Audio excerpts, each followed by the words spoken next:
Students, 9th class हमने movements का first, second और थर्ड लेसन कर लिया। इसकी समरी मैंने आपको अच्छी तरह समझा दी है। फर्स्ट लेसन की समरी मैंने समझाई थी आपको, उसे दोबारा से सुन लेना। उसका एक लॉन्ग क्वेश्चन समझा दिया था और वेरी शॉर्ट भी समझाए थे। और इसका एक सेकंड लॉन्ग क्वेश्चन ये तुम्हें लर्न करने के लिए तो दिया था, इसे दोबारा समझा देती हूँ मैं। ये भी इम्पोर्टेंट है, इसे समझ कर लर्न कर लेना और समरी दोबारा से सुन लेना। क्वेश्चन है, describe the condition of the child after he had lost his parents at the fair. उसके बच्चे की स्थिति का वर्णन करो जब उसने मेले में अपने माता पिता को खो दिया था। इसका एक सेकंड क्वेश्चन भी बन सकता है कि जैसे describe the changes that occurred in the child in the spring festival. Basant के मेले में जब बच्चा खो जाता है तो उसमें क्या परिवर्तन आते हैं, उनका वर्णन करो। The child went to the fair along with his parents. बच्चा अपने माता पिता के साथ मेले में गया। ही वॉज वेरी हैप्पी, वह बहुत खुश था। He was attracted by the colourful and beautiful things. अब मेले में जो रंग बिरंगी वस्तुएं देखता है, मेले में तो आपको पता है बच्चों कितनी सुंदर सुंदर चीजें होती हैं, खिलौने, मिठाइयाँ, उन्हें देखकर बच्चा बहुत आकर्षित होता है। अट्रैक्टेड, आकर्षित होना, कलरफुल, रंग बिरंगी और सुंदर चीजों को देखकर। ही सा balloons, flower garlands, toys and sweets. वह क्या क्या देखता है मेले में? गुब्बारे और फूलों की माला, खिलौने और मिठाइयाँ। ही सा ए जगलर शोविंग ट्रिक्स। वह एक जादूगर को भी देखता है जो अपनी ट्रिक्स, अपनी करतब दिखा रहा था। ही आल्सो सा colourful round about. He also सा ए राउंड अबाउट। वह एक झूले को देखता है, उसने झूला देखा एक।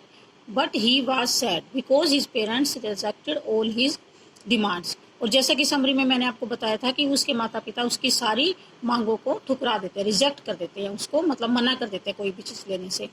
दे did not purchase anything for him. वे उसके लिए कुछ भी नहीं खरीदते, क्योंकि वो कहते हैं कि मेले में से चीज नहीं खरीदनी, बस मेला देखने चलो, ऐसे उसको समझाकर कोई भी चीज उसके लिए नहीं खरीदते।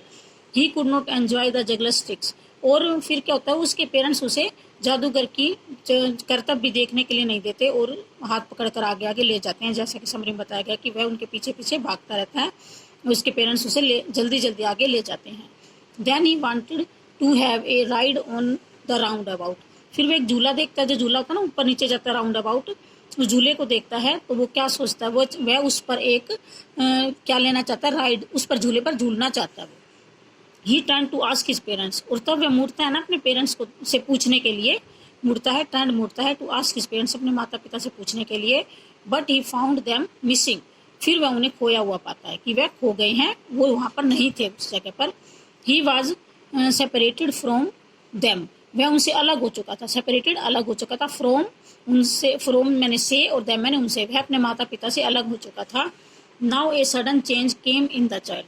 फिर अचानक से एक चेंज आता है बच्चे में, एक परिवर्तन आता है। He started crying for his parents. वह अपने माता पिता के लिए रोने लग जाता है।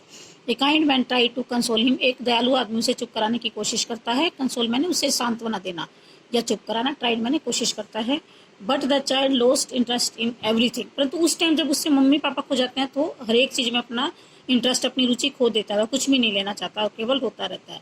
He wanted to join his parents again.